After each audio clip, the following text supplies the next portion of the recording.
Okay, for our manufacturing process plan, our group we aim to make design for phone handle with adjustable feature. With our team's member เมียดโอซือเท็ดเท็ดซานเท็ดอากะภูมิใจดวงจันทร์โคตร For introduction, as said, for adjustable gear phone stand with multiple parts as mechanical assembly, we have select for 6061 T6 aluminum. It is the great grade for aluminum alloy for erosion to sustain erosion, decay and oxidation compared to other T5 and T4 aluminum alloy. And stainless steel alloy, the 304 is also stainless steel alloy to prevent erosion, decay and oxidation over time based on the functional requirement. Objective 2. For detail for primary manufacturing process of our extrusion, die casting, cold forging, and mechanical assembly. Objective 3.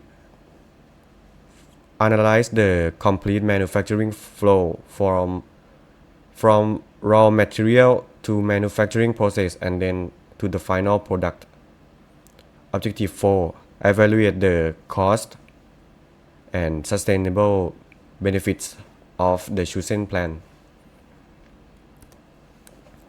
Okay, this is the adjustable gear phone stand. We aim to make the simple design. Serve as hole for smartphone. The key feature is gear mechanism allow for precise and stable adjustment for viewer angles. It has the pinion gear is the small one. The small gear that is driven can be under the big one and move along the curve rack is the curve one, big one, the curve rack gear. And locking the phone on the desired position by the axle.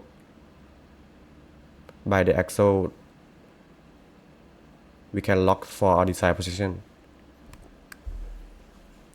The product designs. This is our phone handle with adjustable gear feature design. As I have said, you have pinion gear for small gear, the curve rack, and the phone holder here, and the base for holding, and axle for locking. Base component, the foundation stand, T-slot profile to hold the rack assembly, to house and hold the rack assembly. The curve rack, the most geometry complex, is the C shape, is integrated with gear, design and adjustment. The pinion gear is the small gear. We have to make sure it have enough strength for critical adjustment under the stress. It hold the big gear and also adjustment every time and also in long term. Okay, I will pass on to the next manufacturing process plan. The material selection. For the primary material, we will use aluminum 6061 T6. Why do we use this? We use this for the base, rack, and pinion gear because this alloy is the ideal choice for the main structural components. These are the reasons. Strength to weight ratio. which has excellent structural integrity while remaining lightweight. Corrosion resistance. Neutral the outside layer prevents rats and ensures a long product life. Manufacturability. Excellent for machining, extrusion, and forging. Aesthetic finish. Perfectly suited for anodizing, creating a hard, durable, and color surface. These are the reasons we use 6061T6 aluminum for the primary component material. The second material, we will use 304 stainless steel. We use exclusively this material for the axle component 150 because which is the central rotating shaft of the mechanism. Without this, the gear will not rotate. The reason is superior wear resistant. As the central pivot, it merges with constant rotational friction without wearing down. That's why we use stainless steel. And also high rigidity, which ensures the mechanisms remain smooth and stable over time without the pin warping or bending. Thank you.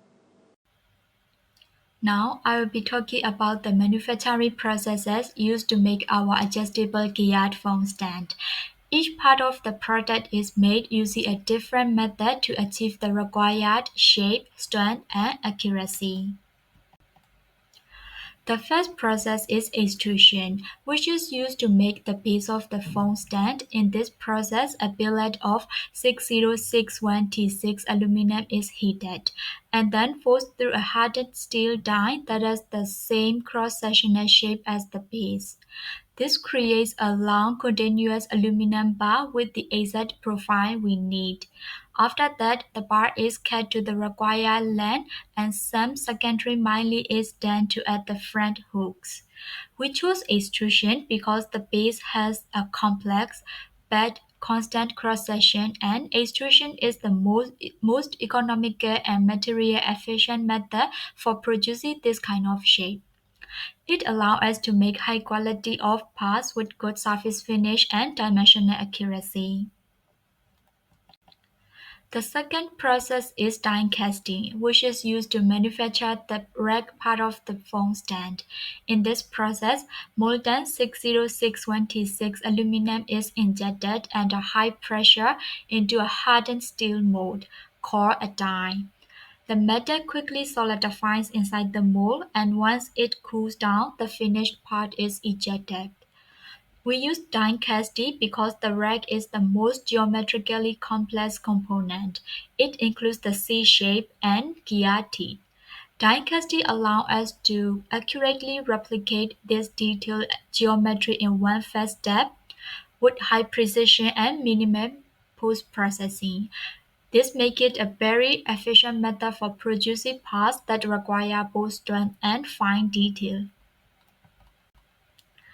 The third process is cold forging, which is used to produce the pinion gear. In this process, a small cut-to-size slag of 6061 aluminum is placed between two dies. Then, an industrial press applies a very high pressure which squeezes the metal at room temperature into the die's exact shape. Cold forging is chosen for this part because the pinion gear is strength critical. This method helps align the metal's internal grain structure to match the shape of the gear teeth, making the part much stronger and more wear-resistant than if it were made by casting or machining. As a result, the pinion can handle higher stress and has a longer lifespan.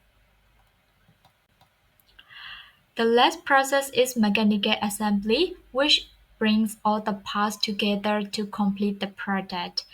In this stage, the stainless steel axle is inserted through the rack, backplate, and pinion gear, securing them as one mechanism. After that, the entire assembly is loaded into the T-slot of the base. As our product is made of multiple parts, assembly is an essential step. This method allows the gear mechanism to move and function smoothly, just as it was designed. It also makes it easy to disassemble the product later for repairs or recycling, which helps with maintenance and sustainability. Thank you. Now, let's look at how all these processes come together in our complete manufacturing flowchart. This illustrates the product's entire journey from raw material to a finished unit. So, it begins in quadrant 1, material preparation. This is where we source and perform quality inspections on our two raw materials, the 6061T6 aluminum and the 304 stainless steel pellets. From there, we move to quadrant 2, primary processes. This is where the parallel manufacturing happens. The aluminum pellets are sent to their respective lines. The base is formed by extrusion, the complex curved rack is made by time casting, and the strength critical pinion gear is created by cold forging. Simultaneously, the stainless steel is sent to machining to create azo. So next is the quadrant 3. We have secondary operations. The parts are not all finished yet. The long continuous bar from the extrusion process is kept to the correct width for the base. Then the front hooks that will hold the forms are milled into the base part. So finally, everything covers in quadrant 4, the last one. The final assembly. All components are inspected. The aluminum parts are anodized for their final finish and durability. And everything is brought together for final assembly. So the next one is the cost and sustainability analysis. For the cost analysis, the most significant factor is a high initial tooling cost. We must make a large capital investment for the custom extrusion die, the high pressure casting mold, and the cold forging dies. However, this investment is justified by an extremely low part cost as mass production volumes. These processes are fast, efficient, and have excellent material efficiency. Extrusion and cold forging are near niche processes, which means they create very little material waste. On the sustainability side, this trend is very strong. 6061T6 aluminum is one of the most recycled material on Earth and retains its properties. We also incorporated design for disassembly. The simple axle and the T-slot assembly allows the product to be easily taken apart from recycling. And the last one, furthermore, is the cold forging is a low energy process because it requires no heating, which reduces the plant's overall strategy and footprint. Okay, so let's move to the next slide. So to summarize those points, here are the main advantages and disadvantages of our plan. The advantages are clear. We have optimized processes where each component's manufacturing method is tailored to a specific function. They give us superior strength for the fork pinion gear and allow us to create the rack's complex geometry in a single step. This also results in a premium anodized finish. The advantages are primarily like logical and financial. The main drawback is the high capital investment for all the tooling. This also introduces like process complexity as we have to manage and cooperate 3 distant manufacturing lines. Finally, the base still requires secondary operation, the milling, which acts an extra step to its production. Okay, so in conclusion, our team is confident that this plan is a feasible and highly logical approach for the mass production of the adjustable gear foam stand. It strategically applies extrusion, die casting, cold forging, and leveraging the best of each project to create high quality, optimized components. By using 6061T6 aluminum, the plant creates a product that is durable, lightweight, and highly recyclable. And finally, while the high initial tooling costs are a major consideration, they are justified by the very low part cost at scale. This plan leads to a perfectible, sustainable, and high quality final products. Thank you, and thank you so much.